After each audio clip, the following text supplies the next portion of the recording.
हो भी नहीं, यहीं से प्रवाहित हुई है। और फिर बेत्रवती का विवाह हुआ राजा सिंधुदीप के साथ। उससे जो पुत्र हुआ उसका नाम हुआ बेत्रासुर। तो अपने बल पर यहां से जाकर के, इस स्थान से, यहीं से, आप लोगों के क्षेत्र से जाकर के वो कामरू देश यानी असम का राजा बन गया। समझ रहे हो? प्रागज्योतिषपुर। तो अत्याचार की उसने भी पराकाष्ठा नाक दिया था। तो भगवान वो विष्णु के हाथों मारा गया था। तो वृत्तासुर के आतंक से पीड़ित होकर देवताओं ने महर्षि दधीच की शरण ग्रहण किया और महर्षि दधीच से प्राण मांगा। तो महर्षि दधीच ने कहा कि अंत में शरीर स्वयं छूट जाएगा, अगर हम ना भी देंगे तो एक न एक दिन ये शरीर स्वयं छूट जाएगा। और जब शरीर समाप्त हो जाएगा तो केवल 3 रूपों में परिणत हो जाएगा। बुदेला जी जा रहे हो लगता है। अंत में शरीर 3 रूपों में परिणत हो जाएगा। अगर इसको अग्नि में जला दिया गया तो ये राख के रूप में परिणत हो जाएगा। अगर पृथ्वी में गाड़ दिया गया तो कीड़ा के रूप में परिणत हो जाएगा। और अगर इसको जल में विसर्जित कर दिया गया या और कोई कारण बन गया, किसी ने भक्ष कर लिया, तो ये मल के रूप में परिणत हो जाएगा। तो चाहे जिसका शरीर हो, अंत में केवल 3 रूपों में परिणत हो जाता है, राख के रूप में, कीड़ा के रूप में, या फिर मल के रूप में।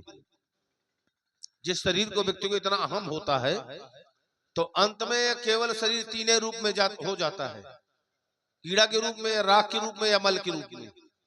सोचो क्या बनता है। केवल उसके द्वारा जो शुभ शुभ कर्म किए जाते हैं वही केवल बचे रहते हैं। शरीर विनाशी होता है। तो उन्होंने तत्क्षण अपने प्राण दे दिया। पत्नी सुवाचा गर्भवती थी, प्रसव काल समीप था, इसलिए सती नहीं हो सकती थी। तो पत्थर के आघात से अपने उदर को फाड़ दिया, बालक को निकाल दिया। और जब उन्होंने ऐसा किया तो जंगल के पक्षी वृक्ष सब हाहाकार करके रोने लगे। पीपल वृक्ष को सौंप दिया और ये कहा इसी के नीचे आराधना करना, मेरा आशीर्वाद है, तुम ऋषियों में श्रेष्ठ माने जाओगे। तो जब भी धर्मवानों की, पुण्यवानों की कोई चर्चा होती है तो महर्षि दधीच का नाम सर्वोपरि है। आचार्य जी आपका आगमन हो ही गया है।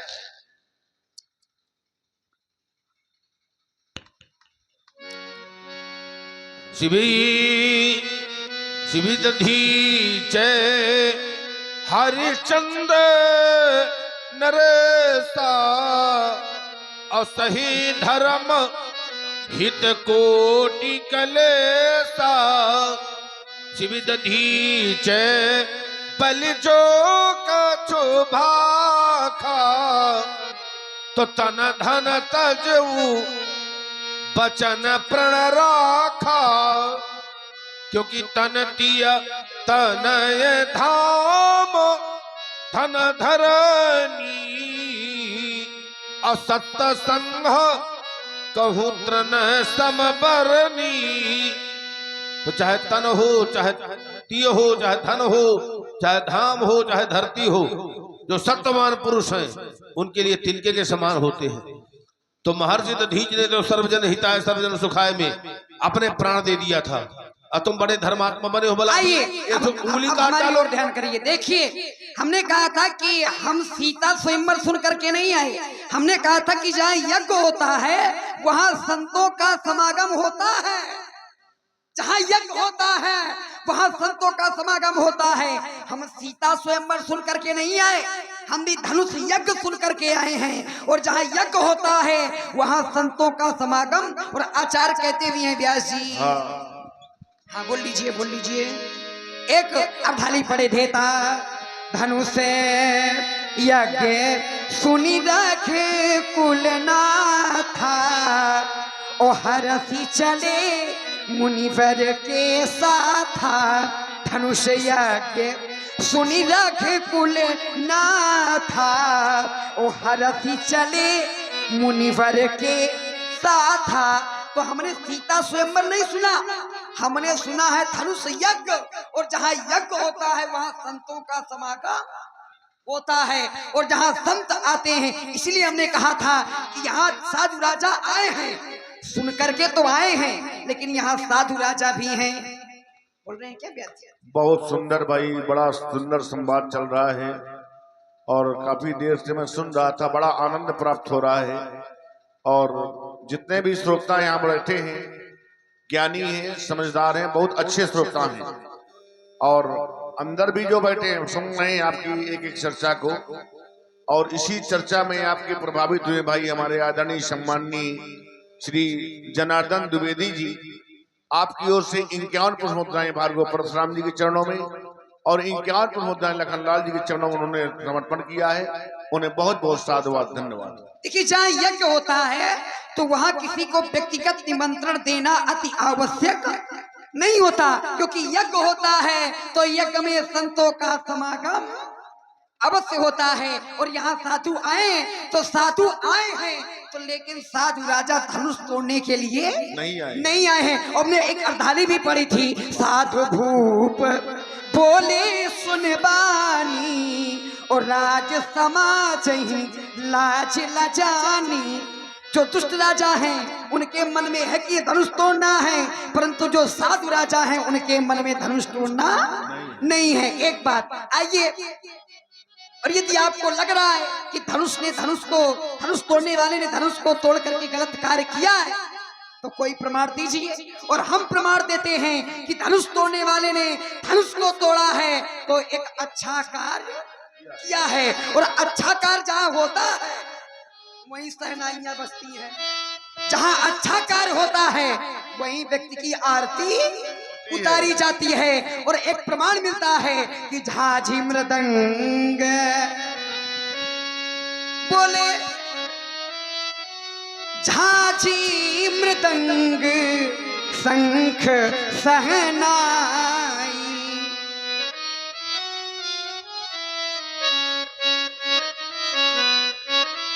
ये बात, झांझी मृदंग शंख सहनाही और फेरी तोले कुंदुबी सुहाई। तो देखिए, जहाँ सहनाइयां बजती हैं वहाँ अच्छा कार्य होता है। आप कहते हैं मंदिर तोड़वा डाला जाए और फिर विचार किया जाए, नहीं महाराज। देखिए, मंदिर जो पुराना हो जाता है उसको तोड़वा करके नया निर्माण भी कराया जाता है। ये भी पुराना हो गया था, टूट गया। अब इस धनुष के टूटने से एक निर्माण ही तो हुआ है, एक जोड़ा तो मिला है, एक पुत्री का विवाह ही तो हुआ है। इससे अच्छा कार्य हो सकता है? इससे अच्छा कार्य हो सकता है? एक पुत्री का विवाह हुआ है, कन्यादान हुआ, इससे अच्छा कोई कार्य हो सकता है? नहीं हो सकता। धनुष टूटा है, लेकिन धनुष टूट करके दो को जोड़ा है। धनुष टूटा जरूर है, परंतु धनुष ने दो को जोड़ा है, और इसीलिए सभी प्रसन्न हैं। और आचार्य कहते हैं, प्रभु दो चाप अब खंड महिदारे तो देखी लोग सब भय सुखारे। सभी सुखी हैं। और क्यों सुखी हैं? क्योंकि अच्छा कार्य हुआ है इसलिए सुखी हैं। और बुरा कार्य हुआ होता तो फिर ये सुखी नहीं होते। क्योंकि सुखी, अच्छा, ज्ञानियों के समाज में यदि अच्छा कार्य ना हो, बुरा कार्य हो, तो ज्ञानियों को बताना पड़ेगा क्या कि बुरा कार्य है।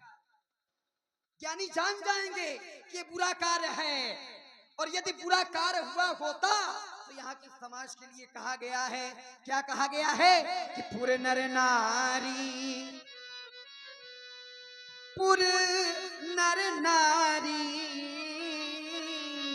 सुभग सुचि संता। पुर नर नारी सुभग सुचि संता।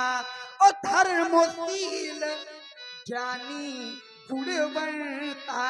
जहाँ व्यक्ति ज्ञानी होते हैं, जहाँ ज्ञानियों की समाज होती है, वहाँ यदि अच्छा कार्य होता है तभी प्रसन्नता होती है, और यदि बुरा कार्य होता है तो वहाँ प्रसन्नता नहीं होती। और प्रसन्नता है आरती उतारी जा रही है। अच्छा, ये बताओ, आरती किसकी उतारी जाती है? भगवान की उतारी जाती है। तो क्या ये समाज धनुष तोड़ने वाले को प्रभु नहीं मान रहा? मान रहा है, तभी तो आरती उतार रहे हैं। करही आरती, अब करही आरती, हाँ पूरे नर नारी ओ देहि निछावर, अब पीत विषारी। आइए आप कहते हैं ममता, ममता हमारे जीवन में नहीं है और हमने अपनी मैया का वध किया है। और यदि हमारे जीवन में ममता होती तो अपनी मैया का वध न करते।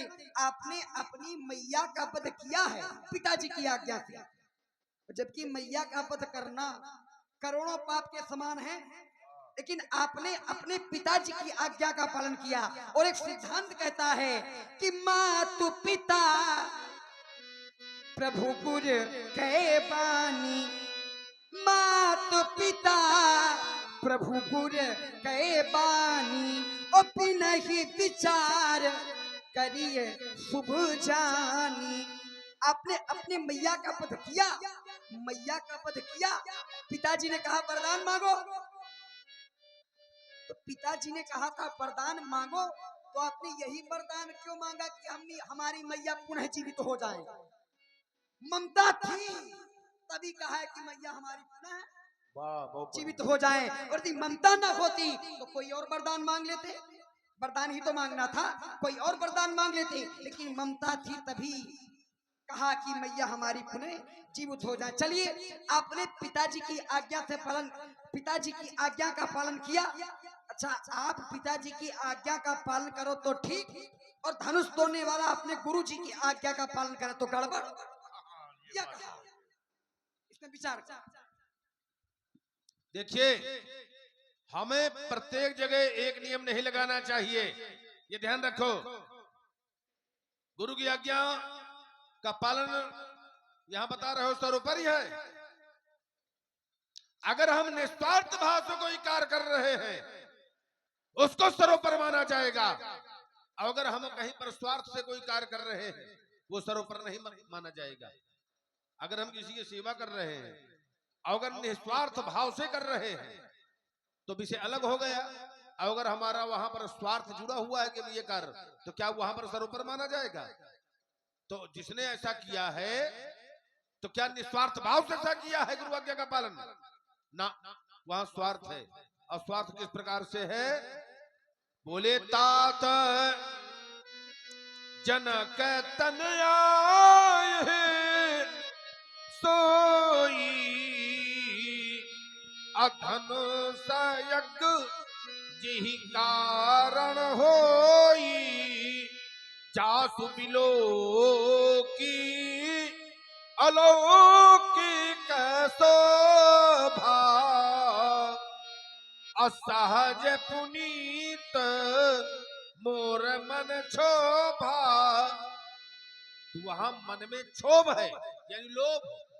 लो, और जहां लोभ में कोई कार्य हो और कह दिया जाए हम गुरु आज्ञा का पालन कर रहे हैं, लोभ जुड़ा हो, तो क्या उसको सर्वोपर माना जाएगा?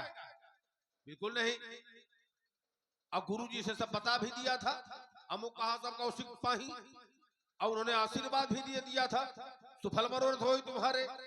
तो अपने आशीर्वाद की रक्षा के लिए वो आदेश दे रहे हैं, तो सब गड़बड़ है कि वहां बता दिया, उन्होंने आशीर्वाद दिया है। देखिए, एक और है नारद जी का वचन। नारद जी ने पूर्व में कह दिया था कि तुम्हारा मन जिसमें अनुरक्त हो जाएगा उसी के साथ तुम्हारा विवाह होगा। नारद वचन सदा सुचि साचा, सोबर मिले जाहि मन राचा। मैया पार्वती ने भी अनुमोदन किया है कि मन जाहि राचो, मिले सोबर सहज सुंदर सामरो। तो अगर वो मन वो कार्य हो गया, भय बिलोचन चारु चंचल, मनो तजे दिगंचल, तो वो कार्य हो गया। तो जब वो कार्य हो गया तो एक तरह से हम ये कह रहे हैं कि विवाह तो हो गया। जब मन अनुरक्त हो गया तो अगर धनुष न टूटता तो क्या विवाह नहीं हो पाता? मन अनुरक्त होने पर ही हम मानेंगे कि विवाह हो गया, क्योंकि नारद जी का वचन मिथ्या नहीं हो सकता है। बता रहे हो धनुष यज्ञ सुन कुल ना था, हर चले मुनिवर के साथ विषय अलग हो गया। धनुष यज्ञ को सुना गया, लेकिन जो तुम्हारे भाव है तो स्वयंवर के प्रति है। सीए स्वयंवर देखिए जाई, इसका धो दे बड़ाई। स्वयंवर यज्ञ का भाव नहीं है। और अगर यज्ञ है तो प्रत्येक यज्ञ में होता, उद्गाता, अध्ययु और ब्रह्मा, ये 4 नियुक्त किए जाते हैं। अब बताओ यहाँ पर होता कौन है, उद्गाता कौन है, अध्ययु कौन है और ब्रह्मा कौन है? बताओ चारों को। यज्ञ यज्ञ बता रहे हो, कहीं आहुति हो रही है? कहीं पर यज्ञ में आहुति होती है। चतुर्भिष्ट चतुर्भिष्ट तेभ्याम पंच भिरेवचा हुयुते चा पुनरब्देभ्याम तस्मात् यज्ञात्मने नमः। 4 आहुति पहले होती हैं। तेभ्याम पंच भिरेवचा, फिर 2 आहुति होती हैं। और जहां इतनी बड़ी प्रतिक्रिया होती है उसे कहते हैं यज्ञ। ठीक है, तो कहीं आहुति दिखाई, आहुति हो रही है? कहीं पर आहुति नहीं हो रही है। तो जबरदस्ती का बता रहे हो, हम नहीं मानेंगे। प्रत्यक्ष बताओ कहां पर आहुति हुई है। अब अगर ऐसा नहीं हो रहा है तो हम उस बात को स्वीकार करने वाले नहीं हैं। सब लोग यहाँ पर प्रसन्न है, सब लोग उत्सव कर रहे हैं, विषय अलग हो गया। लेकिन जब से हमारा आगमन हुआ किसी ने प्रसन्नता प्रकट की अपनी? बिल्कुल नहीं। अति डर उतर देत नृप नाही, अकुटिल भूप हर्षे मन माही। यहां तक कि हमें दुष्ट भी डरते हैं। क्यों डरते हैं? कि कुटिल भूप हर्षे मन माही, प्रसन्न हुए मन में। अपनी प्रसन्नता को वाह में प्रकट नहीं किया। उन्होंने सोचा कि अगर हम हंसेंगे और शायद परशुराम जी ने देख लिया तो ये फरसा हमारे ही ऊपर चल जाएगा। तो प्रसन्नता को मन में केवल सीमित रखा है। दुष्ट तक हमें देखकर नहीं हंसे, केवल तुम हंसे हो क्योंकि तुम हो पुष्ट और वो है दुष्ट। और तुम पुष्ट यानी बलिष्ठ हो, पुष्ट। ठीक है, तो दुष्ट नहीं हंसे लेकिन पुष्ट के द्वारा हंसा गया। ठीक है, तो इन सब लोगों ने जान लिया है हमारा महत्व। ये सब हमें पहले से जानते हैं। 7 द्वीपों के राजा हैं यहाँ पर। बता रहे हो कि सब ये देखने के लिए यज्ञ भूमि में यहाँ यज्ञ के लिए आए हैं ना, सब ये भाग लेने के लिए आए हैं। ठीक है, सीय स्वयंवर भूप अनेका, असमिटे सुभट एक ते एका, शंभु सरासन काहु न टारा, और हारे सकल वीर परियारा। कहीं अगर बताया गया हो कोई साधु आया ना, साधु इस प्रकार नहीं होते। राजा राजा होता है। साधु सुजान सुशील नृपाला, और ईश अंश भव परम कृपाला। 8 लोकपालों का अंश खींच करके राजा का निर्माण होता है। इंद्र, यम, कुबेर, वरुण, सूर्य, चंद्र, अग्नि, अश्विनी कुमार, लोकपाल आदि आदि। तो 8 लोकपालों का अंश खींच करके राजा का शरीर बनाया जाता है। सर्व वेद मयो विप्रह, असर्व देव मया नृपः। जो ब्राह्मण का शरीर होता है तो सर्व वेद मयो विप्रह, सर्व वेदमय ब्राह्मण का शरीर होता है। असर्व देव मया नृपः। जो क्षत्रिय का शरीर होता है तो सर्व देवमय शरीर माना जाता है क्षत्रिय का, क्योंकि वहां 8 लोकपालों का अंश होता है। और वो अंश अगर कहीं अनुचित जगह पहुंच गया, समझ रहे हो, तो उससे भी जानते हो इतने घातक उत्पन्न होते हैं कि उन्हीं को नष्ट करते हैं। तो इसलिए वो वही प्रदान होना चाहिए कि जो उसका पात्र है, वो धरोहर के रूप में है। और जो धरोहर है तो उसको वहीं पर दिया जाए कि जहां उसकी पात्रता है, और जहां वहां सदुपयोग है वो करना चाहिए। और अगर दुरुपयोग किया तो दुरुपयोग का परिणाम भोगने पड़ेगा।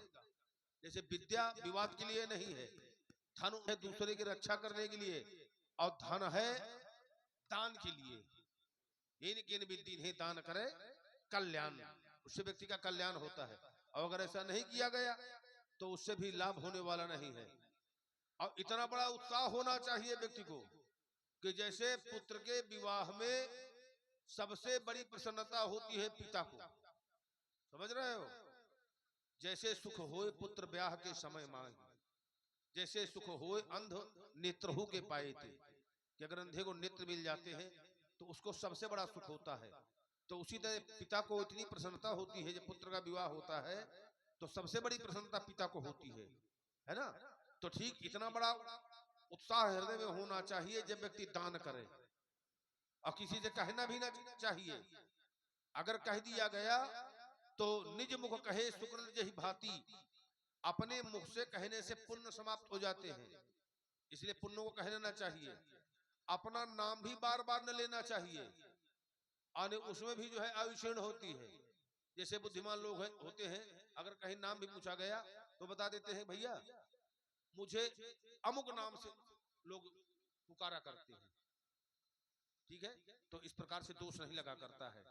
तो हम सब शास्त्र की बातें राजकुमार लक्ष्मण जानते हैं और उसको मानते भी हैं। आइए देखिए, आप कह रहे हैं कि अरे जब माता पार्वती ने कह दिया था, आइए नहीं रुको, तो मैया पार्वती का अनुमोदन है। अब अगर मैया पार्वती का अनुमोदन है तो हम तो ये अवोकार हो गया है। अच्छा, जो उन्होंने कहा था कि मन जाहि रांचो, तो मन में रांच लिया। तो अगर मन में रांच लिया